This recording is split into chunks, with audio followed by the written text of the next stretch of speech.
రాత్రి వాక్యమందు ఎంతమంది ఆరాధించారో తెలియదు. నేనైతే మరలా ఆ యొక్క మాటలు నాకు తలపోసుకుంటూ నేను ఆనందించాను. ఎవరికి స్తోత్రం. నేరుగా వర్తమానంలోకి వెళ్దాం. 47వ పేర. అపోస్తులను కాకయే తాము అపోస్తులమని చెప్పుకున్న వారిని నీవు పరీక్షించి వారు అబద్ధికులని నీవు కనుగొను. పేరుకు అపోస్తులు, పేరుకి దైవజనులు, పేరుకి ప్రవక్తలు కూడా. మనం సాయం చేయాలన్నా ఎవరికి చేయాలి? ఆ ఏ వ్యక్తి అయితే నిలబడ్డాడో దెయ్యంతో పాటు ఆ వ్యక్తిని మనం సపోర్ట్ చేయాలి. ఎందుకంటే దేవుడు అతనితో నిలిచి ఉన్నాడు. దేవుని కార్యము చూపించాలని సవాలుగా నిలబడ్డాడు. 450 మంది ప్రవక్తలు వచ్చారు, ఏలియా ఒక్కడే నిలబడ్డాడు. ఆ సందర్భం గుర్తొచ్చింది నాకు. అవునా? అందరూ కలిసి ఒకే మాట, అందరూ కలిసి ఏలియాని ఏ రకంగానైనా సరే ఇబ్బంది పెట్టాలని చూస్తున్నప్పుడు అన్నిటికంటే ప్రాముఖ్యంగా వాళ్ళని వెనకాల ఎవరున్నారో తెలుసా? యెజబెల్ ఉన్నది. కనుక అలాంటి సందర్భంలో ఎంతకాలం మీరు రెండు తలపుల మధ్య కొట్టు పెట్టాడతారు? రండి, వేళ మీరు నేను చేసుకున్నాను. హల్లెలూయా. రాత్రి మన ప్రసంగానికి ఆ అబ్బాయి చెప్పిన మాటలు కొంచెం సరిపోయింది. ఈ చివరి దినాల్లో ఏం కావాలో తెలుసా? ఉద్యోగం కావాలి. ఆ ఉద్యోగం లేదు. చీకటి బాగా కమ్మిపోయింది. సంఘకాలంలో ఏముందో తెలుసా? పూర్తిగా చీకటి కమ్మివేయబడింది. ప్రార్థన లేదు, వాక్యం లేదు. ఏదో ఊరికే ఆరాధనకి వెళ్ళడం, ఊరికే వాక్యాలు చెప్పుకోవడం, ఊరికే వెళ్ళిపోవడం. పోయిన బుధవారం శనివారం చెప్పుకున్నాం కదా, ఆమె చెప్పి కొద్ది preaching preaching preaching preaching preaching ఆమె తలపేసాడు అంతే. కనీసం చెప్పబడిన వాక్య నిమిత్తం కూడా కొన్ని నిమిషాలు అది ధ్యానం చేయడం అనేది లేదు. మీకు తెలుసా ప్రవక్త ఏం చెప్పాడో తెలుసా? ఏ వర్తమానం అయితే చెప్పబడిందో ఆ వర్తమానం మనుషులు ఏ విధంగా పనిచేసిందో ఒక్కరైనా సరే ఆఖరిలో ఆ వాక్య నిమిత్తం ప్రార్థన చేయమన్నాడు. మనం ఏంటి టైం చూసుకుని టైం అయిపోయింది. మనం కాదులేండి, ఖచ్చితంగా ఎవరొకరు చేత చేపిస్తాను నేను. అవునా? ఏది చెప్పినా మాది మనకే పెట్టేసుకోకుండా. మనం అంటే మరి మీరు అంటే పోవాలి కదా, అందుకని మనం అంటాను నేను. కానీ ప్రవక్త ఇచ్చిన మనకి మార్గదర్శకం ఏమిటంటే, ప్రసంగం అయిపోయిన తర్వాత ఆ దాసుడు చెప్పిన వర్తమానంలో ఏమైతే నిన్ను తాకాయో వాటిని హైలైట్ చేసి ప్రార్థనా రూపంగా నువ్వు ప్రజెంట్ చేయమని అప్పుడే ముగించాలి. ఒక కోరస్ పాడుతూ ఉండగా సంఘం అక్కడి నుంచి మెల్లగా అక్కడి నుంచి నిష్క్రమించాలి. అవునా? ఎంతో వేదన పడి, లేకపోతే ఎంతో ఆరాధ్య దైవమును మనము కొలుస్తూ హృదయాల నిండా ఆనందంతో నిండి ఆనందంతో సంతోషిస్తాం. ఆమె అనగానే ఎంత కబు. అవునా? అంతసేపు దేవుల్లో లీనమైపోయిన వాళ్ళు వెంటనే ఆమె అనగానే ప్లేట్ మార్చేస్తారు. ఎలాగా మారగలుగుతాం మనం? ఒక వ్యక్తి ఏడుస్తూ ఉన్నాడు, శవం ఉంది అక్కడ, ఏడుస్తున్నవాడు నవ్వగలుగుతాడా? చెప్పండి. మళ్ళీ వాడు మనిషి అవ్వాలంటే 4-5 రోజులు పడుతుంది. ఆ బాడీని తీసుకెళ్ళిపోయినా కానీ ఒక కుదురు పడాలంటే భార్య అనుకో, భర్త అనుకో, ఇక నెలల తరబడి వాళ్ళు ఆ యొక్క వాతావరణంలోనే ఉంటారు. మనం కూడా దేవుని సన్నిధిలో దైవంతో సహవాసం చేసినప్పుడు ఆ వాతావరణంలోంచి మళ్ళీ బయటకు రావడానికి కొంత టైం పడుతుంది. మోషే దేవునితో సహవాసం చేశాడు. ఎన్ని రోజులు? 40 దినాలు కొండ మీద, సీనాయి పర్వతం మీద ఆయన ముఖాముఖిగా దేవునితో సహవాసం చేసి దేవుడే స్వయంగా 2 రాతి పలకలను రాసి మోషేకిచ్చి ఆ 2 రాతి పలకలు 2 చేతుల్లో పట్టుకుని మోషే వస్తుంటే కింద నుంచి ప్రజలు అరుస్తా ఉన్నారు, మోషే నీ ముఖాన్ని మేము చూడలేకపోతాం, దయచేసి నీ ముఖాన్ని కప్పుకో.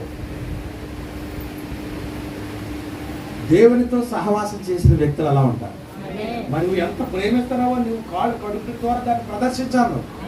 ఒక అమూల్యమైన సంగతి అది, ఒక విశిష్టమైన కార్యం అది. ఏ సంఘాల్లోనూ లేదు. దేవుని యొక్క మహాకృపను బట్టి ప్రవక్త వర్తమానాన్ని మనం వెంబడిస్తున్నాం కాబట్టి ఖచ్చితంగా అది చేసే తీరాలి. మీరు వెళ్లే ముందు ఇక్కడ యోహాను సువార్త 11వ అధ్యాయం చదువుతా.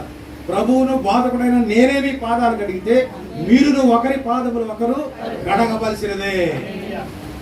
ఏదో గొప్ప కార్యం చేస్తున్నట్ట తగ్గించుకొని ఆ వ్యక్తి మీద నీకు ఎంత ప్రేమ ఉన్నదో దాన్ని చూపించాలి. అంతవరకు ఒక సహోదరితో విరోధం ఉంటే ఆ సహోదరుని దగ్గరికి వెళ్ళి అతని చేపట్టుకుని వచ్చి మరిద్దరం కడుక్కున్నారు అమ్మన్నారు. అన్నీ చెప్పక్కర్లేదు, కొన్ని మనకే అర్థం అవ్వాలి. మనం దేవుని సన్నిధిలో ఉన్నంతసేపు చాలా మర్యాదపూర్వకంగా దేవుని సన్నిధికి కనబడాలి. ఎంత వాక్యం వింటున్నామా, ఎంత ప్రసంగం చేస్తున్నామా, ఎంత ఆరాధన చేస్తున్నామా, ఎంత చక్కగా పాడుతున్నామో దేవుడు చూడు. దేవునికి మొట్టమొదటి కావాల్సిందంటే తెలుసా? క్రమము. నేను మొదటి నుంచి అదే చెప్పుకొస్తా ఉన్నా. ప్రసంగాలు ఎరగదీయటం కాదు గొప్ప, ఆ ప్రసంగం కనబడాలి మన జీవితాలు. మన వ్యక్తిత్వంలో దేవుని మన యొక్క సారూప్యాన్ని మనం ప్రదర్శించాలి. అప్పుడే దేవుడు మనలను అంగీకరిస్తాడు. అవునా? ఇంత మాట అంటే తాజ్మహల్ లేకపోతే ఇంకేంటి సేవ? ఏమండి, సేవకుడికే సహనం లేదే. రాత్రి సహనం గురించి మాట్లాడుకున్నాం. ప్రభు అన్నాడు, నీ సహనమును నేను ఎరుగుదును. ఉందా మనకి సహనం? సహనం చూపించవలసిన వాడు ఎవరు? మొదట ప్రభువు, తర్వాత సేవకుడు. అంతేనా?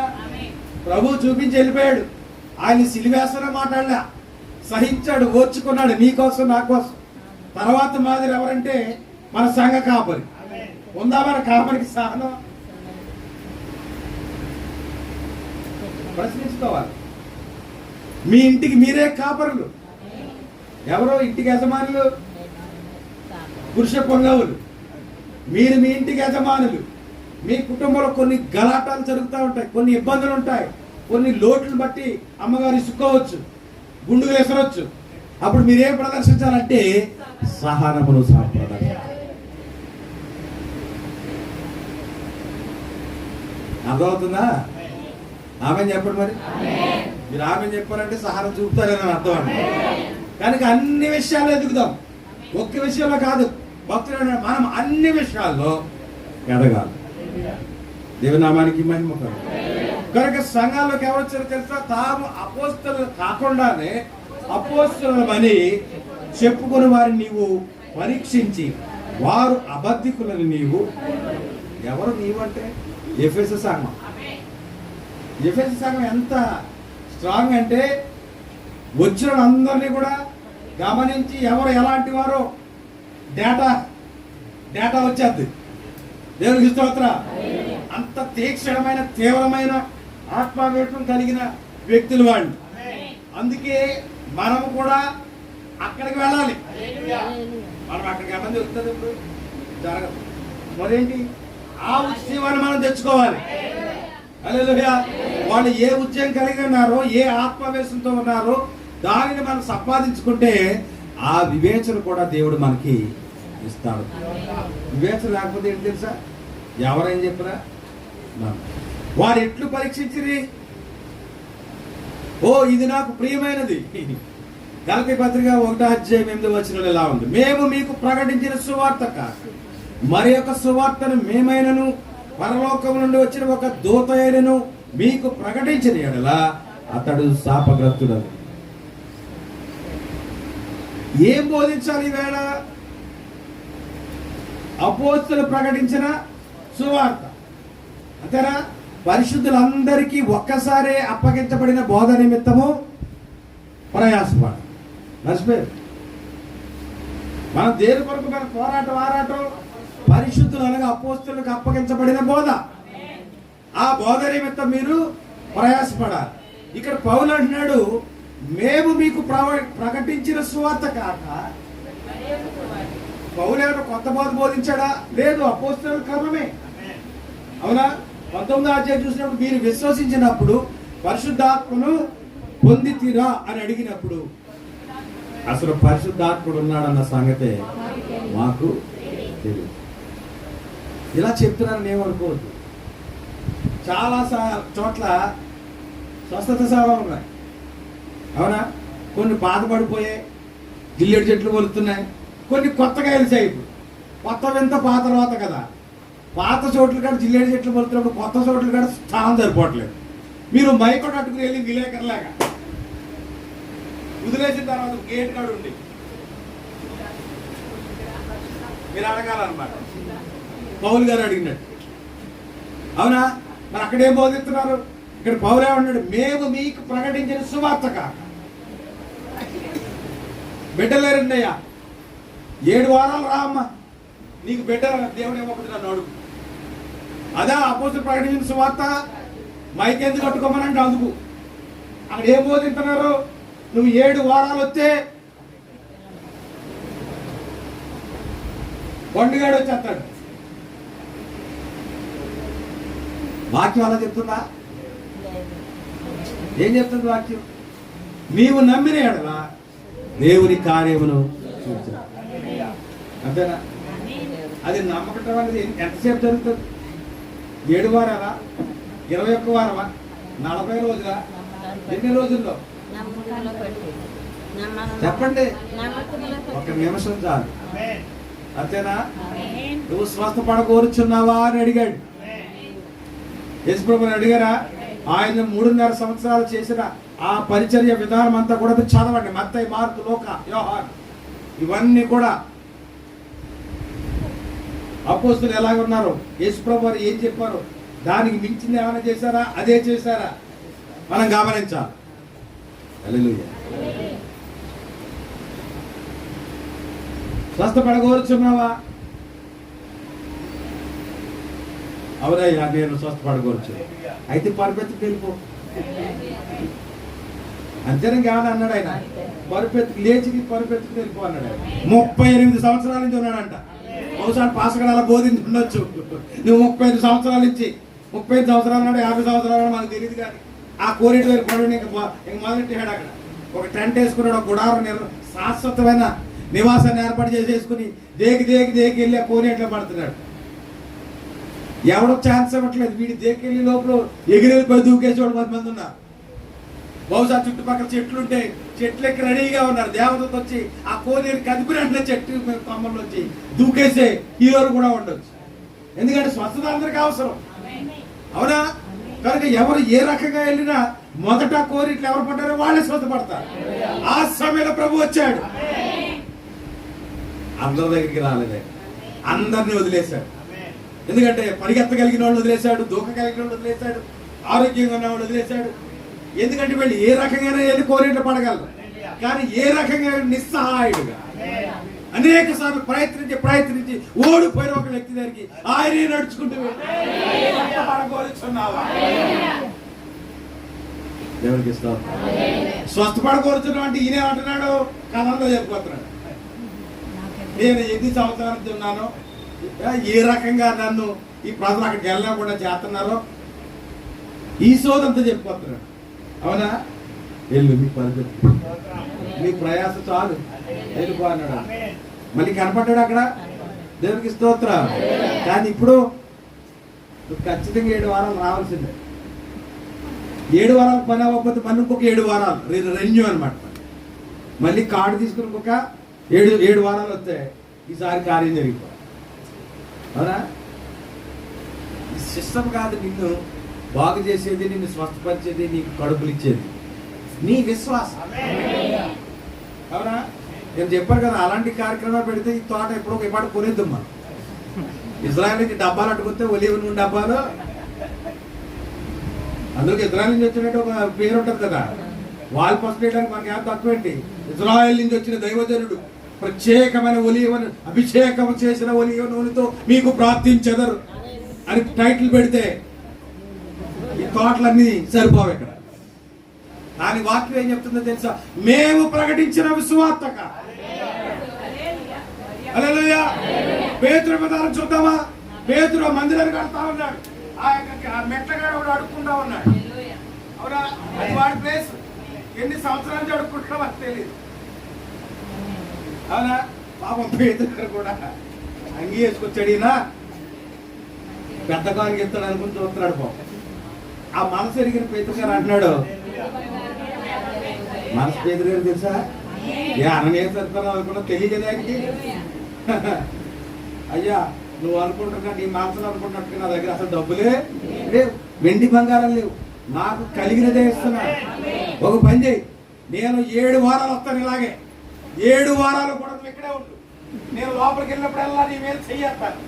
7వ వారం రాగానే నీకు స్వస్థత అవుతుంది అన్నాడు ఆయన. వెండి బంగారాలు నా దగ్గర లేవు కానీ లేచినాడు. అది మేము మీకు ప్రకటించిన సువార్త కాక మరొక సువార్తను ఎవడైనా ప్రకటిస్తుంటే వాడు శాపగ్రస్తుడని వాక్యంలో రాయబడి. అంటే వాక్యము కాక, వాక్యంలో ఉన్నది కాక వేరేది బోధిస్తాడు, ఎంత గొప్పవాడైనా సరే అనవసరం ప్రభు, వాడు శాపగ్రస్తుడని దేవుని యొక్క రాయబడాలి. దేవునికి స్తోత్రం, హల్లెలూయా. వాక్యం అర్థం చేసుకోగలుగుతున్నారా? మరలా చదువుతున్నాం, మేము మీకు ప్రకటించిన సువార్త కాక మరి యొక్క సువార్తను మేమైనను పరలోకము నుండి వచ్చిన ఒక దూత అయినను మీకు ప్రకటించిన యెడల అతడు శాపగ్రస్తుడగును. ఇదిగో ఇక్కడ సాక్ష్యం పెట్టారు. దీన్ని ఏమన్నా నేను హైలైట్ చేశానా? చదివాను, పక్కన పెట్టాను అంతే. కానీ ఇప్పుడు బయట కట్టుకునే మన అక్కడ షార్ట్ ఏంటో తెలుసా?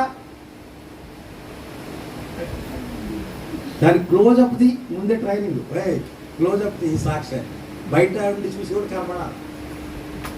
జాగ్రత్త.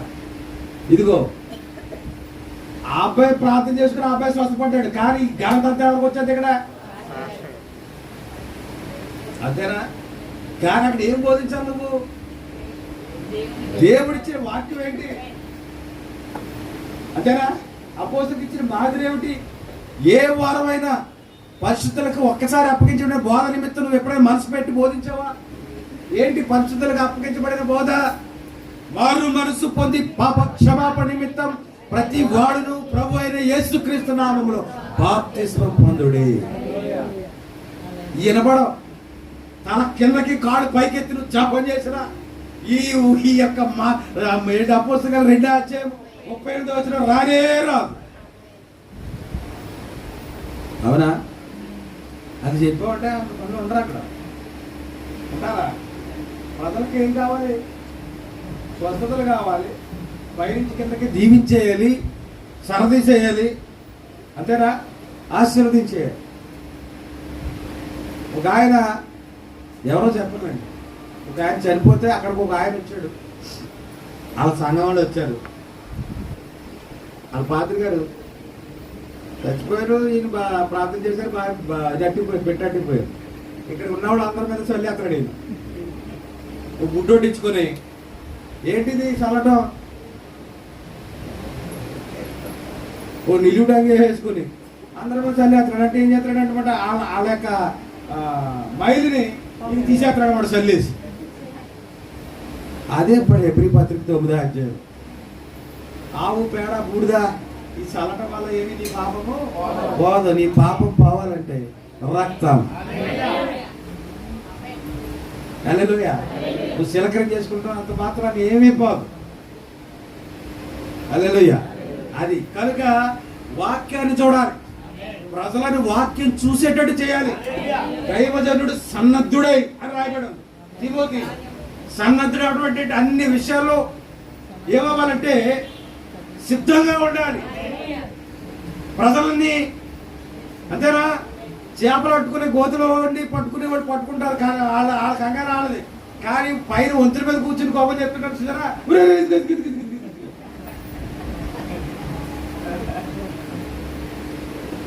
ఇవన్నీ చెప్తారండి మీకు అర్థం అవ్వాలి. అవునా? పైన ఉన్న వాళ్ళకి ఏంటి తలకాయ కనబడుతుంటాయి, ఆ మురికి నీటిలో అటు ఇటు తిరిగి అక్కడ దగ్గర ఉన్నవాళ్ళు కనబడవయి. అవునా? అంటే వీడి ప్రయత్నం ఏంటి? ఆ చేపలు పట్టుకునేలాగా చేయాలని. బోధకుడు కూడా అంతే, తన సంఘములో ఉన్న విశ్వాసులందరినీ కూడా వాక్యం వైపు తిప్పాలి, వాక్యాన్ని కనబడేలా చేయాలి. దాని కొరకు ఎంత ప్రయాసన చేయాలి. దానినే దైవజనుడు సన్నద్ధుడై అని రాయవలసింది. అవునా? అన్ని విషయాల్లో ప్రజలను వాక్యం వైపుకి నడిపించాలి, వాక్యాన్ని తెరిచి చూపించాలా, వాక్యం అర్థం చేసేటట్లు మరి ప్రయత్నం చేయాలా. అదే దైవదాసుడికి దేవుడు ఇచ్చినటువంటి విధి. హల్లెలూయా. కానీ మనం ఏం చూపిస్తున్నాం? 7 వారాలు. 7 వారాలు వాక్యంలో లేదు. ఉంటే చూపించదు. కొన్ని 7 వారాలు లేవండి, 40 రోజులు ఉన్నాయా? కొన్ని 3 వారాలు ఉన్నాయా?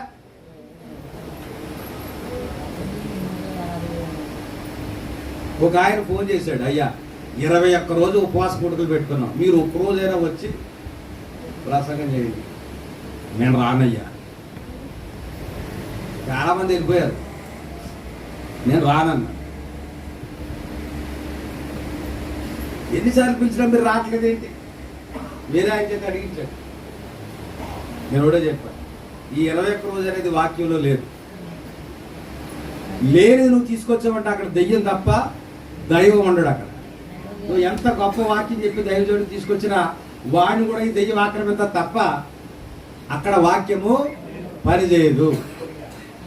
నేను రానన్నా. ఇప్పటికే వెళ్ళలేదు, ఇంకా జరుగుతుంది. అర్థమవుతుందా? కనుక మనం ఏం చేసినా అది ఎక్కడ ఉండాలి? వాక్యంలో ఉండాలి. హల్లెలూయా. ముగించేసుకుందాం. మేము మీకు ప్రకటించిన సువార్త కాక మరి యొక్క సువార్తను మేమైనను. మేమైనను అంటే మొన్న ఏదో తెలియ చేశాను, ఇప్పుడు నాకు దేవుడు ప్రత్యక్షత ఇచ్చాడు కాబట్టి మొన్న వారం 7 వారాలు తప్పన్నాను. ఇప్పుడు నాకు అర్థమైంది, ఎందుకంటే ఇప్పుడు నాకు అర్థమైంది మనం కూడా 7 వారాలు ఉపవాసం ఉందాం అంట్లోకి. అందుకే మేమైనను అంటున్నాడు అక్కడ. మేము ప్రకటించిన సువార్త కాక మేమైనను పరలోకములో నుండి వచ్చిన దూత అయినను మీకు ప్రకటించిన యెడల అతడు శాపగ్రస్తుడు.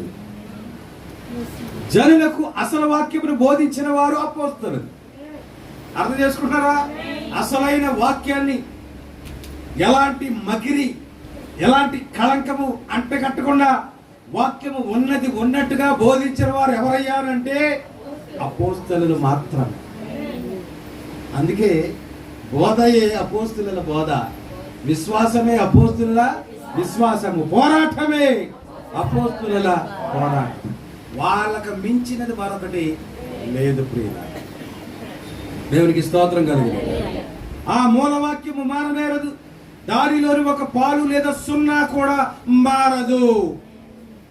ఏమైనా మార్చారా? ప్రభు చెప్పింది ఏమైనా మార్చారా?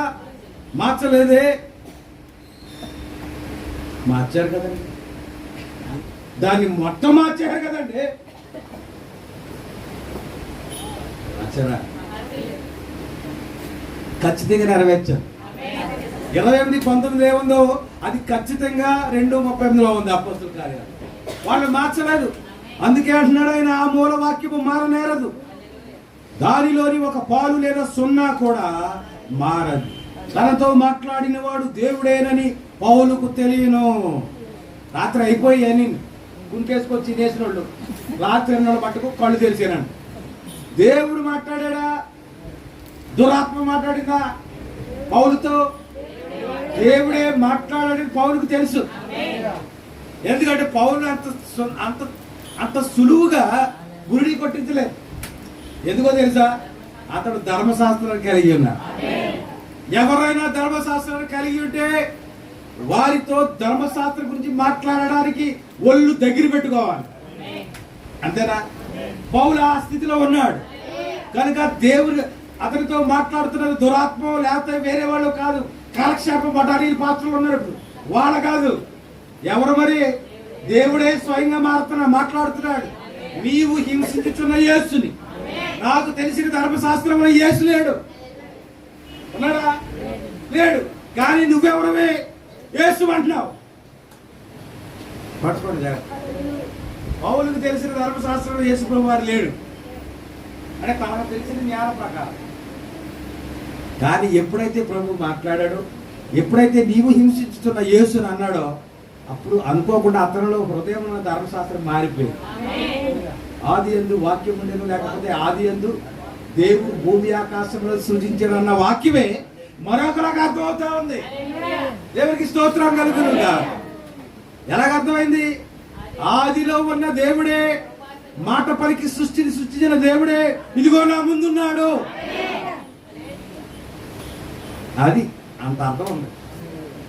తనతో మాట్లాడిన వాడు దేవుడేనని పౌలుకు తెలియదు. అందుకే అతడు అలాగూ పలికాను, నేను మరలా వచ్చి నాకు 2వ ప్రత్యక్షత దొరికినది కనుక ముందే నేను చెప్పిన దానిలో కొద్దిగా మార్పు చేదునని అతడు చెప్పినా అతడు శాపగ్రస్తుడు.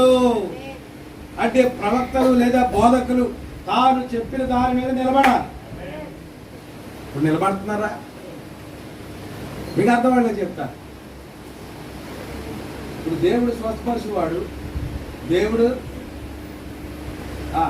గురించి చెప్పాలని ఏం చెప్తావు? సువార్తలు ఏం చెప్తావు? ప్రేమాస్వరూపి. దేవుడు ఇంకా మన వచ్చిన పాస్టర్ గారిని చూద్దాం, మొత్తం ప్యాటర్న్ అంతా బదలగొడేయాడు. ఏం చెప్పాడు? శక్తి గురించి మాట్లాడాడు ఆయన. అవునా? మాట్లాడిన తర్వాత శక్తి చూపించలేదు అనుకో, ఏమైనా ప్రయోజనం ఉంటుందా? చెప్పండి, ఉండదు కదా. వస్తాయి త్వరలో మెల్లమెల్లగా సాక్ష్యాలు, అప్పుడు తెలుస్తుంది ఆ శక్తి ఏంటో మీకు. కానీ ఇందాక చెప్పుకున్న 30 మంది పాస్టర్లు చూసారా, వాళ్ళ సంఘాల్లో బోధించేది ఏంటి? నాలంటే అమ్మాయికి పెద్ద దైవజనులను తీసుకొచ్చి ఇక్కడ బోధ చేయించాడు అనుకో, ఇక్కడ బలం గుద్దేసి ఏం చెప్తారు? దేవుడు శక్తిమంతుడు చెప్పరా? అదే కదా సువార్త. రాత్రి చూపించగలరు కదా శక్తిని. ఉందా వాళ్ళలో శక్తి? ఉందా వాళ్ళలో ప్రభావం? సిగ్గుతో తల దించుకుని వెళ్ళిపోయిన పరిస్థితి. కారణం వాళ్ళు ఏం ప్రకటిస్తున్నారో అది వాళ్ళలో. మరి అపోస్తలులు అలాగా దేన్ని బోధించారు దాని మీద వాళ్ళు నిలబడ్డారు. అందుకే అపోస్తలుల కాలాన్ని దేనితో సూచించారో తెలుసా? ఈ మ్యాప్ కనబడేది 7 వర్తమానికులు అయితే అవతల వైపు చూడండి ఒకసారి. అవతల వైపు చూస్తే మొదటి సంఘ కాలంలో సింహం ఉన్నది. అపోస్తలులందరూ సింహం వలె గర్జించారు. సింహం అంటే మనకు తెలీదు. తెలుసా మీకు ఎవరికైనా సింహం అంటే? ఆ ఎర్రంతని కాడ గాండ్రించింది అనుకో, ఎర్రంతని కాడ ఇక్కడ కాదు, ఇంకా 2 కిలోమీటర్లు ఉంది ఇక్కడ. అక్కడ కానీ గాండ్రించింది అంటే సింహం అడవిలో ఇక్కడ సర్దుకుంటాయి. దేవుని నామానికి మహిమ కలుగుతుంది. అపోస్తలులను సింహంతో పోల్చాడు ప్రవక్త. ఎందుకో తెలుసా? వాళ్ళు అక్కడ గర్జిస్తే ఇక్కడ కార్యాలు జరిగి, వాళ్ళు వెళ్తున్నప్పుడు ఏమనేవారు తెలుసా? భూలోకమును తలకిందులు చేసేవారు ఇక్కడికి వచ్చారా? సంగమా, ప్రభు నామాన్ని బట్టి మిమ్మల్ని కోరేది అదే. ఎవరు? నేనా? దేవుడు మనల్ని కోరుకుంటుంది ఏంటో తెలుసా? ఆదిలో సంఘం ఎలా ఉందో అదే నీలో మళ్ళా పునరావృతం అవ్వాలి, అదే నీలో పునరుద్ధరించబడాలి. వాళ్ళు ఏ శక్తితో అరిచారో, అరవడం అంటే గొంతు చించుకుని అరగడం కాదు, ఊరికినే రావు అరుపులు. లోపల ఉన్న దాన్ని బట్టి వస్తుంది. లోపల గుంజుంటే వస్తాయి అరుపులు, లేకపోతే రావు. కనుక వాళ్ళలో ఏముందంటే దేవుని యొక్క శక్తి. అందుకే ప్రభు చెప్పాడు, మీరు పై నుండి శక్తి పొందేంత వరకు ఆ మేడ గదిలో. మరి ఇప్పుడు సేవకి వెళ్ళేవాళ్ళు అలా కనిపెడుతున్నారా? ఆసుపత్రిలో జాయిన్ చేయాలంటే అర్థం ఏంటి? వెళ్ళిపోతాడు, ఇంకా లాభం లేదు. ఇప్పుడు ఎందుకు బతికితే మళ్ళీ కొన్నాళ్ళు అడ్డు. అందుకని ఏం చేయాలంటే అలా వదిలేస్తే జరుగుతుంది. మన ఆలోచన ఏంటి? కానీ అపోస్తలుల ఆలోచన ఏంటో తెలుసా? శక్తి కోసం నిజంగా నువ్వు సేవ చేయాలని ఒక నిశ్చయత నీకుండి దేవుని పిలిపి నీకు వస్తే ఏం చేయాలో తెలుసా? మొదట నువ్వు కనిపెట్టాలి, ఉపవాసం ఉండి ప్రార్థన చేయాలి. ప్రభువా, నాకు సేవ చేయాలని ఒక కోరిక వచ్చింది, సేవ చేయాలని సంకల్పం నాలో ఉంది. ఏం చేయాలి, ఎక్కడ చేయాలి, ఎలా చేయాలని ప్రభు పాదాల దగ్గర నువ్వు అడుగుతావు. కానీ ఒకరిని లాక్కోవాలి, ఒకరిని ఆక్రమించుకోవాలని ఉందంటే అది దేవుని ఆత్మ కానే కాదు. ఇదిగో ప్రవక్త అంటున్నాడు, మేము ప్రకటించిన సువార్త కాక. వీరి విధానం ఏంటో తెలుసా? దేవుడే వారికి అప్పగించాడు, దాన్ని లాస్ట్ కమిషన్ అంట. పై నుండి శక్తి పొందేంత వరకు మీరు యెరూషలేములో కనిపెట్టాలి. ఏ అపోస్తలులేనా? ఈవేళ నువ్వు సేవ చేయాలంటే నీవు కూడా అదే విధానంలో రావాలి, అదే క్రమంలో వెళ్ళాలి. ప్రభువా, నాకు సేవ చేయాలని ప్రేరేపణ వస్తాడు. అప్పుడు దేవుడు నీకు బయలుపరుస్తాడు ఎక్కడ నిలబడాలో, ఎక్కడ బోధించాలో. అసలు దేవుడి పట్ల నీకు ఉద్దేశం ఆయనకున్నదో లేదో కూడా ఆయనే చూపిస్తాడు. ఇది క్రమం.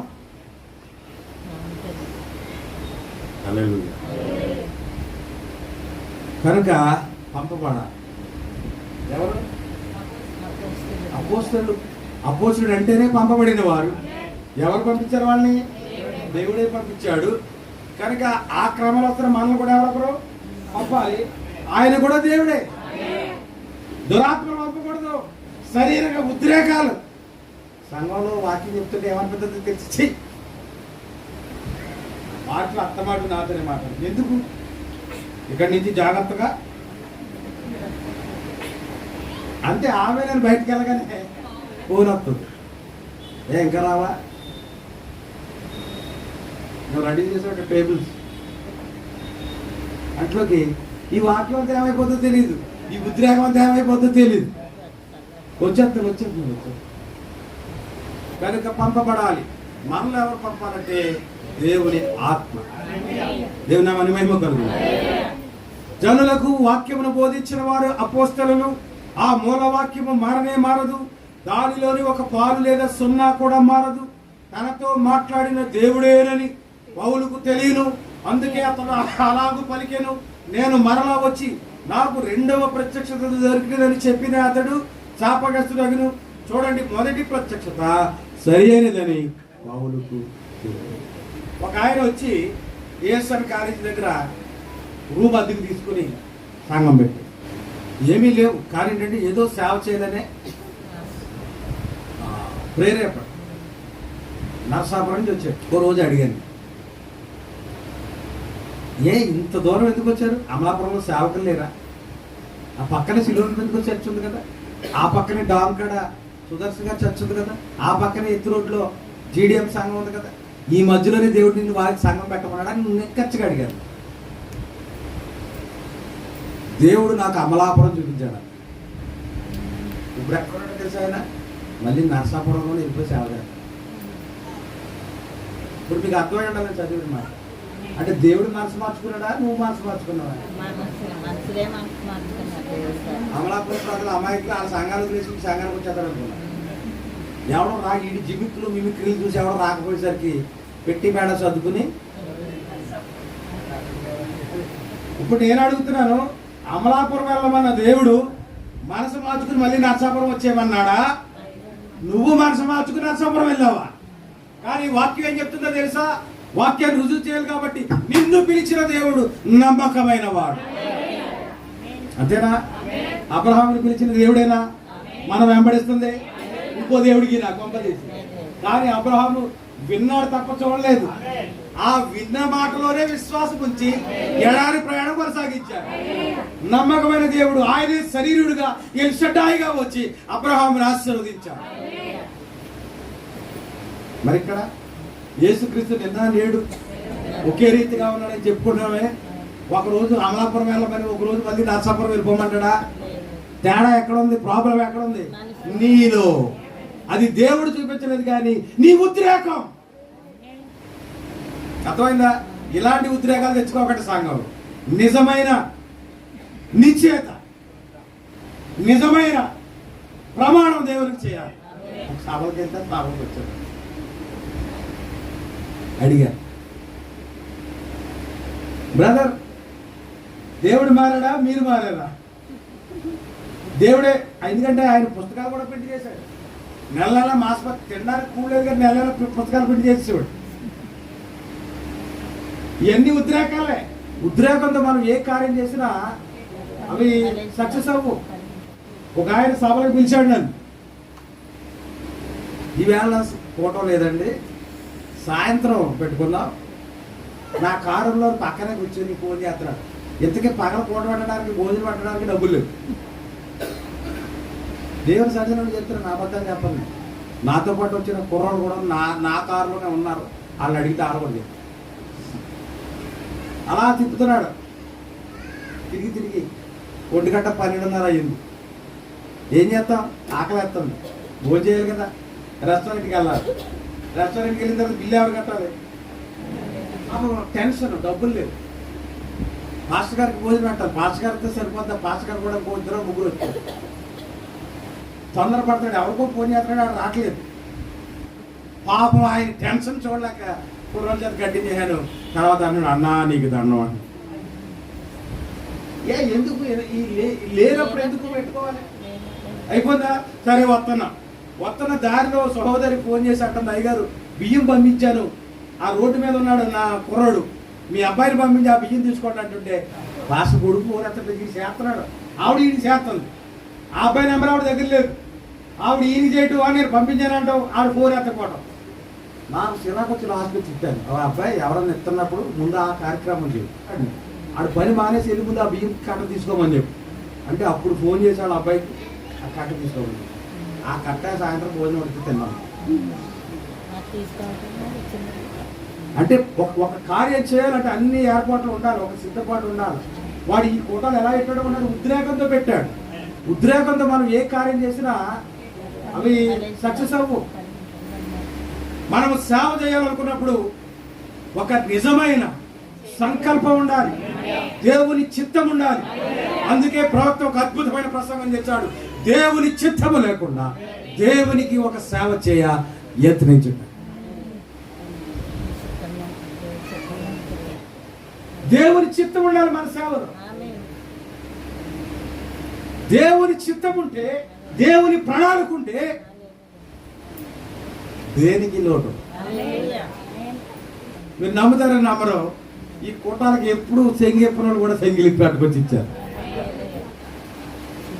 అంత ముందు సభలో రాయినోడు కూడా రాయించారు. ఆ ప్రేరేపణ ఎవరిచ్చారు? డబ్బుల గురించి అసలు ఇక్కడ మాట్లాడుతానన్న, ఎవరిని ప్రేరేపించావా? అసలు చెప్పలే వద్దన్న. కానీ ఎలా జరిగినాయి కార్యాలు? దేవుడు ప్రేరేపించాడు. నేను అది మిమ్మల్ని చూపించేది. మీకు నేను ఇష్టపడుతున్నది ఏంటంటే అక్కడికి మిమ్మల్ని తీసుకెళ్ళాలి. దేవుడు ఎలా ఇస్తాడో, దేవుడు ఎలా వాడుకుంటాడో, దేవుడు ఎలా నడిపిస్తాడో నా సాక్ష్యం కొంచెం కలుపుతారు. ఇందులో ఫ్యామిలీ అంతా కూర్చుని మీటింగ్ వేశారని చెప్పారు కదా మా ఎంప్లాయర్ సార్. వాళ్ళు ఏం చెప్పారంటే, నీకు జీతంతో పని లేదు, నీకు ఎంత కావాలో ఒక ఫిగర్ చెప్పు, 15,000 20,000 రూపాయల. ఎంత భాగ్యం నాకు. ఈ ఆపర్చునిటీ మళ్ళా వస్తుందా? ఒక్క సంవత్సరం తర్వాత బోనస్ 100 రూపాయలు ఇవ్వమంటే లేబర్లా అటుకొచ్చి చూపించింది మా మేడం, ఇదిగో 100 రూపాయలు కూడా నీకు ఇవ్వమని రూల్ లేదని. అవునా? మరి ఇప్పుడేంటి, దాంతో పని లేదు, నీకు ఎంత కావాలో అడిగంటున్నావు. అయినా నాకు వద్దు. ఇందులో తిరకాసు ఏంటో తెలుసా? వాళ్ళు కనుక నాకు రిలీఫ్ ఇవ్వకపోతే నాకు రిలీఫ్ లేదు. మరి నేను తీసుకున్న నిశ్చయం సంగతి ఏంటి? నా నిర్ణయం పరిస్థితి ఏమిటి? కానీ నా విషయంలో ఏం జరిగింది? వాళ్ళు అడ్డు పెట్టలేదే. సూచనలు చెప్తున్నాను మీకు. ఎప్పుడైతే దారులు తెరవబడుతున్నాయో నాకు అర్థమైంది ఏంటంటే, దేవుని యొక్క ప్రణాళిక, దేవుని ఏర్పాటు ఏదో ఒకటి ఉంది. అలాగే అందుకనే మనం అన్ని విషయాల్లో ప్రభు వైపు చూడాలి. మనం అన్ని కూడా ప్రభువుకి అప్పగించాలి. ఎక్కువ ఏమీ లేనాడు, ఎల్లుండి పెళ్ళెట్టుకున్నాడు, ఇందాక చెప్పిన పాత్రలు అంటాడు అనమాట. అలాంటి పనులు చేస్తే చాలా ఇబ్బంది. ఒక ఆలోచన అనేది ఉండాలి. ఎవరో వచ్చారు కదా అని చెప్పి సాయంత్రం మీటింగ్ అంటే ప్రిపరేషన్ ఉంటుందా లేదా చెప్పండి? ఉండదు. మైకులు అవుతాయి, కరెంటు పోతుంది, గాలి వస్తుంది, టెంట్లు ఎగిరిపోతాయి, ఏనే జరగని అన్నీ జరుగుతాయి. కనుక దేవుని కార్యం అంటే దానికి ముందే ఉండాలంటే ఒక సిద్ధపాటు ఉండాలి. ఆ సిద్ధపాటు ఏంటో కాదు కానీ ప్రార్థన. అంతేనా? హల్లెలూయా, దేవుడికి స్తోత్రం. కనుక మనము మన ఇష్టానుసారంగా మాట్లాడడానికి వీల్లేదు. ఇదిగో దేవుడు నాకు గతంలో వచ్చిన ప్రత్యక్షత కంటే ఎక్కువైన ప్రత్యక్షత నాకు ఇచ్చాడు కనుక అని చెప్పడానికి వీలు లేదు. నేను మరలా వచ్చి రెండవ ప్రత్యక్షత దొరికింది కనుక ముందు నేను చెప్పిన దానిలో కొద్దిగా మార్పు చేయదునని అతడు చెప్పిన శాపగ్రస్తుడగును. సేవ చేద్దామని వచ్చాను కానమ్మా, నాకేమి ఇక్కడ లాభసాటిగా లేదు, ఏమనుకోద్దే. ఒక సంవత్సరం పాటు మళ్ళీ ఇజ్రాయేలీలో వస్తానన్నాను అనుకో. ఏమైంది ముందు ప్రత్యక్షత?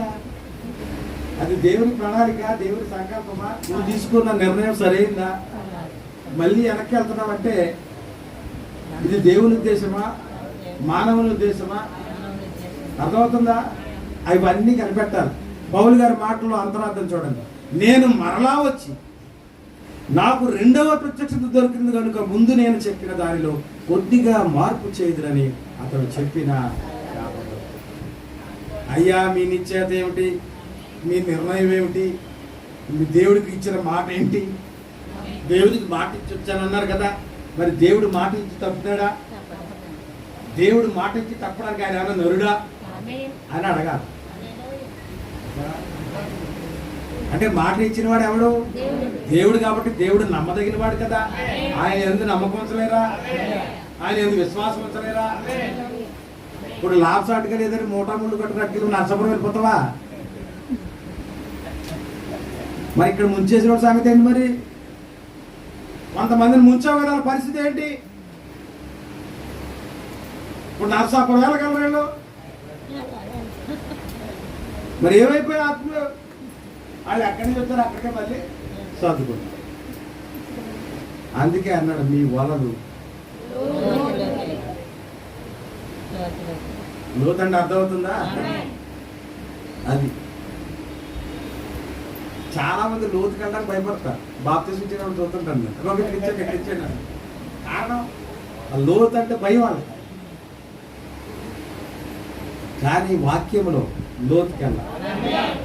ఆ లోతులో ఏమంటో తెలుసా? 2 మేళ్ళు అక్కడే ఉన్నాయి. పై సంగతులు కాదు, కానీ మనకి లోపల దేవుడిచ్చేటువంటి వాక్య మర్మాలను మనం పట్టుకోవాలి. దేవునికి స్తోత్రం. కనుక మొదటి ప్రత్యక్షత సరైనదని పౌలుకు తెలియను. తెలుసా? తెలియదా పౌలుకి? ముందు ప్రత్యక్షత, ఆ తరువాత రెండవ ప్రత్యక్షతను దేవుడు ఇవ్వాడు. అలాగూ చేసిన యెడల ఆయన తన మనస్సును మార్చుకున్నట్టు ఆయన ఒక ప్రత్యక్షతను ఇచ్చి దానికి మరొకటి చేయొచ్చు. ఏదైనా తోటలో ఆయన దానిని చేసి ఈ నరసాపురం వెళ్ళిపోయాడు చెప్పండి సార్. సేవకుడు ఆయన వర్తమానం పట్టు ఏం పట్టుకుంది?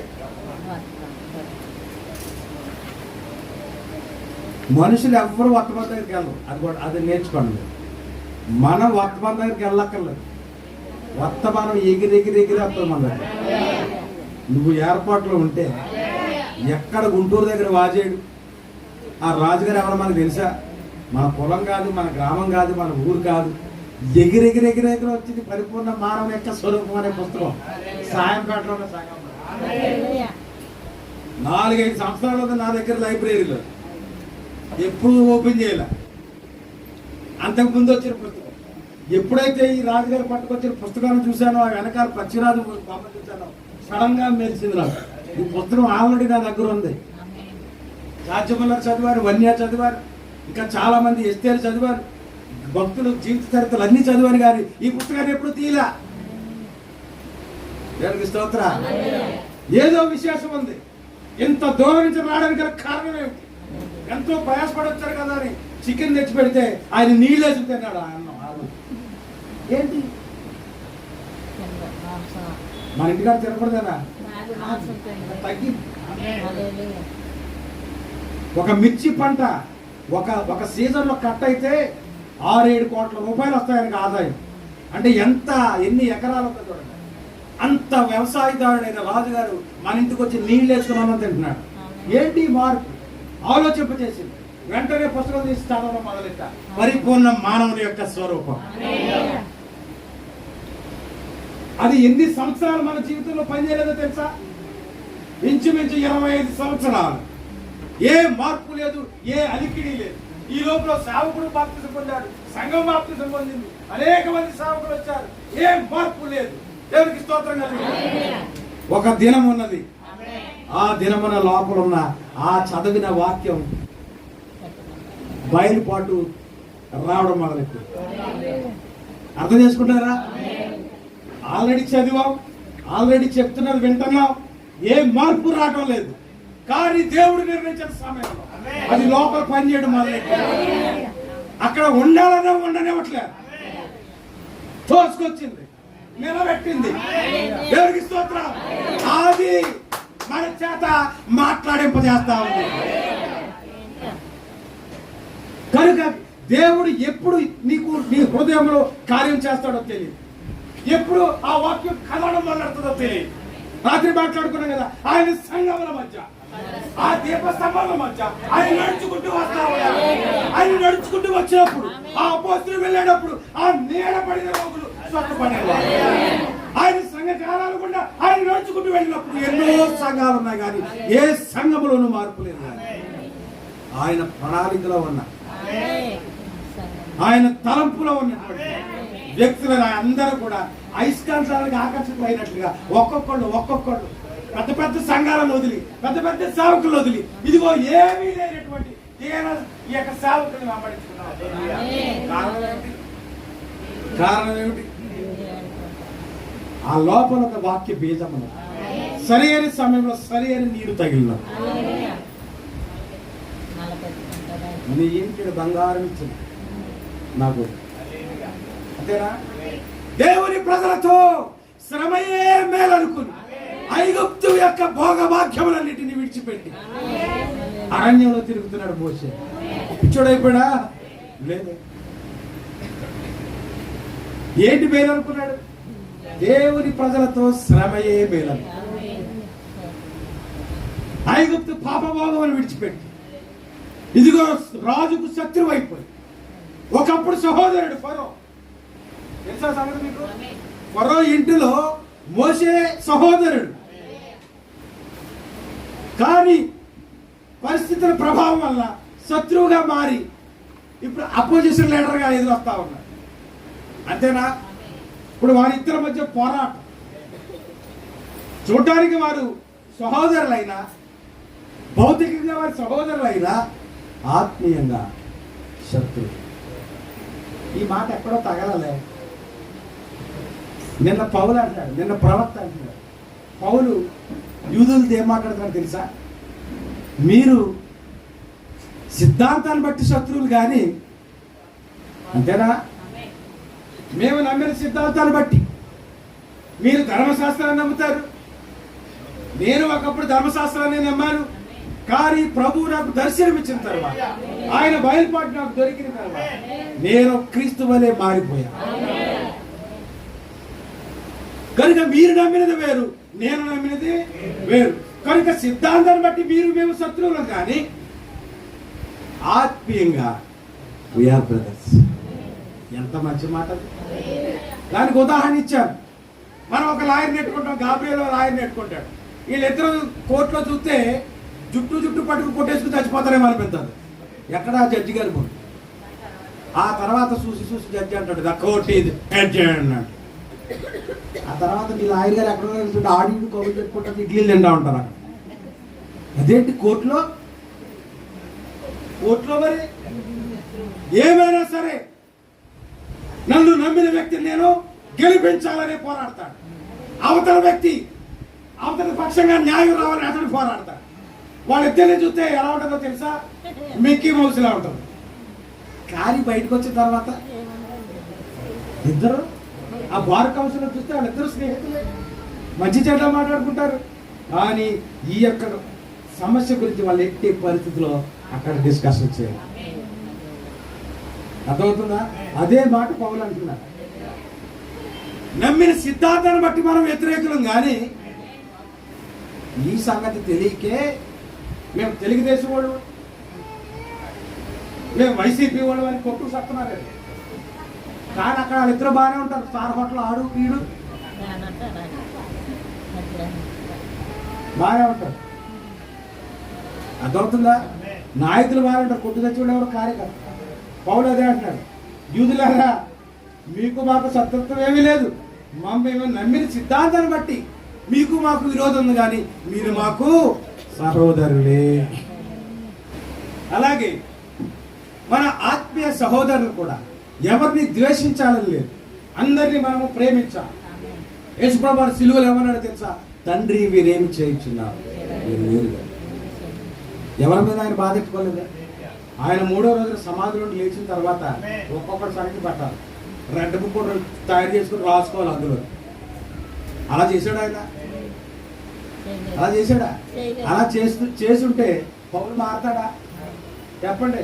పౌలుకు రక్షణ వచ్చినా అది అందుకని ఏమన్నాడంటే మిమ్మల్ని హింసించే వారి కొరకు మీరు. ఇది దైవత్వం. కనుక శత్రువులే మిత్రులుగా మారిపోతే అక్కడ ఏమంటుందో తెలుసా? ఆశీర్వాదము, శాశ్వత జీవము అక్కడ ఉండవలెనని.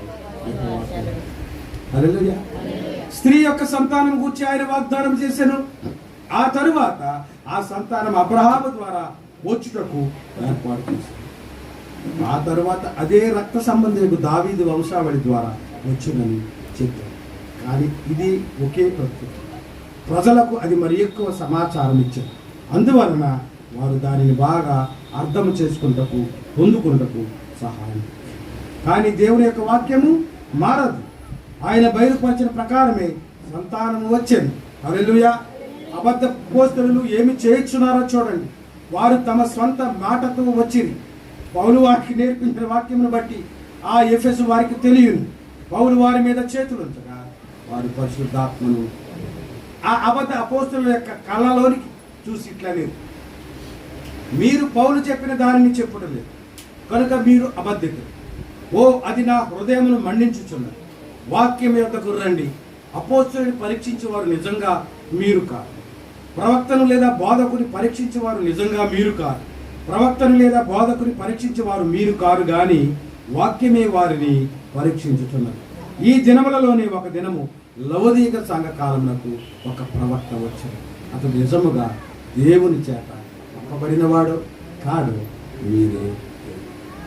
ప్రవక్త దేవుని చేత పంపబడ్డాడో లేదో తెలుసుకోవడానికి రాత్రి కొన్ని నిదర్శనాన్ని చూపించారు. బొంబాయిలో జరిగిన సంగతి అవునా మీకు తెలుసు. అతడు దేవుని ద్వారా వచ్చిన వాడైనచో అతడు ఆ వాక్యంలో ఉండును. పౌలుకు దేవుడిచ్చిన ఆ వాక్యంలోనే అతడు ఖచ్చితంగా ఉండును. ఒక్క క్షణము కూడా అతడు ఆ వాక్యం నుండి తొలగిపోడు. ఒక పొల్లు కూడా తగ్గిపోడు. ఆ చివరి కాలంలో చాలా మంది అబద్ధ ప్రవక్తలు కనబడదు. మీరు వారిని మరియు వారు చెప్పిన దానిని నమ్మనట్లయితే నశించదరని వారు మీతో చెప్పుచున్న దానిని మీరు గమనించి చూడండి. కానీ చివరి దినపు ప్రవక్త రంగం మీదకి వచ్చినప్పుడు అతడు మీతో ఇట్లను, మీరు వాక్యం యొద్దకు తిరిగి రావాలని, లేని ఎడల నశించదు. అతడు నిజ ప్రవక్త. స్వంత అనువాదం మీద కానీ స్వంత ప్రత్యక్షత మీద కానీ అతడు జనులను కట్టడు, వాక్యం మీదనే కట్టడు. ఎవరి గురించి రాయబడింది ఇదంతా? అమ్మా, ఎవరు స్త్రీ సంతానం? ఎవరు స్త్రీ సంతానం? స్త్రీ సంతానం ఉందా అసలు భూమి మీద? స్త్రీ సంతానం ఉంటుందండి. స్త్రీ సంతానం ఆది కాండంలో ప్రవచనం అంటే నీకు స్త్రీ సంతానం వైరము కలుగు చేసి. ఎవరు స్త్రీ సంతానం అంటే మన ప్రభు అయిన ఆయన పురుష సంయోగం లేకుండా పరిశుద్ధాత్మ ఆమె గర్భమును ఆవరించడం ద్వారా ఆయన ఉద్భవించారు. హల్లెలూయా. అంటే స్త్రీ సంతానం దావీదు వంశములో పుట్టిన ఆ యొక్క యూదా గోత్రపు సింహమల్ల. హల్లెలూయా. ఆ వాక్య క్రమంలో వచ్చిన దైవజనుడైన ప్రవక్త రుజువు చేయబడిన వాడు. ఇదేనా? ఈ చివరి కాలంలో చాలా మంది అబద్ధ ప్రవక్తలు కనబడుతురు, కానీ మీరు వారికి చెప్పిన దాన్ని నమ్మనట్లయితే నశించదరని వారు మీతో చెప్పుచున్న దాన్ని మీరు గమనించి చూడండి. కానీ చివరి దినపు ప్రవక్త రంగం మీదకి వచ్చినప్పుడు అతడు మీతో ఇట్లని, మీరు వాక్యం మీద తిరిగి రావాలని, లేని ఎడల నశించదు. చివరి కాల ప్రవక్త ఏం చెప్తారో తెలుసా? ప్రజలను ఎక్కడికి తీసుకెళ్తాడంట? కోనింటి దగ్గరగా, ప్రస్తుత సాల దగ్గరగా. ఎవరికి తీసుకెళ్తాడంట? వాక్యం మీద. అంతే. నిజ ప్రవక్త రుజువు కాబడాలంటే మిమ్మల్ని ఆయన ఎక్కడికి తీసుకెళ్లాలంటే వాక్యం మీద. రాత్రి చెప్పారు కదా, ప్రవక్త దేనితో పోల్చారంటే పక్షిరాజుతో పోల్చారు. పక్షిరాజుకున్న గుణం ఏంటంటే ఎత్తైన పర్వతం మీద, ఆ లెబానోను పర్వతముల మీద, ఆ యొక్క దేవదారు వృక్షముల మీద అక్కడ నివసిస్తారు పక్షిరాజు. అక్కడ కూర్చుని ఆ నీటిలో ఈదుతున్న చేపలను ఈజీగా చూడగలరు. ఆ చేప కనబడగానే అంత ఎత్తుల నుండి కూడా వేగంగా వచ్చి ఆ చేపలు ఎత్తుకుని పైకి వెళ్ళిపోతారు. ఎలా చూడగలిగింది? ఆ నేత్రాలు దేవుడిచ్చిన వరం, తీక్షణమైన నేత్రాలు. దేవుడికి స్తోత్రం. అందుకనే వాక్యంలో రాయబడింది, యెహోవా కొరకు ఎదురు చూసువారు నూతన బలము పొందురు. వారు పక్షిరాజు వలె రెక్కలు చాపి. అవునా? యెహోవా కొరకు ఎదురు చూస్తున్నాయా కన్నులు? మన కన్నులు ఆయన రాకడ కొరకు చూస్తున్నాయా? మన కళ్ళు ఆయన చూడగలుగుతున్నాయా? ఇదిగో ఆయన వస్తున్నాడు. అవునా? ప్రవక్త అంటే ప్రభు వైపు తిప్పుతాడంట. ప్రభు అనగా వాక్యం. కనుక మనము దేన్ని చూడాలి అంటే కల్పనా కథలు, కట్టు కథలు కాదు, కానీ ఎవడు ఏం చెప్తే దాని వైపు కాదు, కానీ మనం చూడవలసింది ఒక నిజ ప్రవక్త ప్రజలను వాక్యము వైపుకు నడిపిస్తాడు. కనుక నీ కళ్ళు పక్షిరాజు కళ్ళు అయితే గుర్రాన్ని నీటి దగ్గర వరకు తీసుకెళ్ళగలవు, కానీ తాగించగలుగుతావా? అలాగే నువ్వు పక్షిరాజు అని చెప్పుకోవడం వల్ల ఉపయోగం ఉంది. నువ్వు పక్షిరాజు అయితే వాక్యంలో ఉన్న లోతులో ఉన్న ఆ మర్మాలు సంగతులు నీకు కనబడవు. దాన్ని బట్టి నువ్వు పక్షిరాజు అని అర్థం చేసుకోవచ్చు. హల్లెలూయా. చివరి దినపు ప్రవక్త రంగం మీదకి వచ్చినప్పుడు అతడు మీతో ఇట్లనను, మీరు వాక్యం యొద్దకు తిరిగి రావాలను, లేని ఎడల నశించెదరు. అతడు నిజ ప్రవక్త. సొంత అనువాదం మీద కానీ సొంత ప్రత్యక్షత మీద కానీ అతడు జనులను కట్టడు. వాక్యం మీదనే కట్టు. దేవునామానికి మహిమ కలుగు. దేని మీద కడతాడంట? వాక్యం మీద కడతాడంట. పాట గుర్తురాట్లేదు, మరి మీరు పాడిన పాట నేను రాశాను, ఆ మా పదాలు నాకు గుర్తురాట్లేదు. నా నిరీక్షణ కట్టుదును అని రాశాను. కట్టుదని ఎందుకు రాయాలి? ఉంచుదునని రాయాలి కదా. నా నిరీక్షణ ఉంచితి అని రాయొచ్చు కదా. గణం కలుస్తుంది కదా. అది దేవుడిచ్చిన ప్రత్యక్షత. ఇక్కడ ప్రవక్త అన్నాడు దేని మీద కడతాడంట? జనులను సొంత ప్రత్యక్షత మీద కడతాడు. హల్లెలూయా. వాక్యం మీదనే కడతాడు. ప్రియులారా, మీరు వాక్యం మీద కట్టబడుతున్నారా? మీ బోధకుడు సేవకుడు మిమ్మల్ని వాక్యం మీద కట్టడానికి ప్రయత్నం చేస్తున్నాడా? తన సొంత ప్రత్యక్షత ఇస్తున్నాడా? వాక్యం మీద కాక మరొక దాని మీద కట్టడానికి ప్రయత్నం చేస్తే ఖచ్చితంగా మీరు నశించిపోతారు. ఎందుకంటే వాక్యం మీద కాక మరి దేని మీద కట్టినా అది ఇసుక మీద కట్టిన ఆ ఇంటితో సమానం. అదే వాక్యం మీద కడితే అది బండ. వాక్యం అనే బండ. హల్లెలూయా. కనుక మన పునాదులు ఎక్కడున్నారంటే వాక్యం అనే బండ మీద ఉన్నప్పుడు మన ఇల్లు ఆత్మీయమైన మందిరం స్థిరంగా ఉంటుంది. దేవుడి కొద్ది మాటలు దీవించును.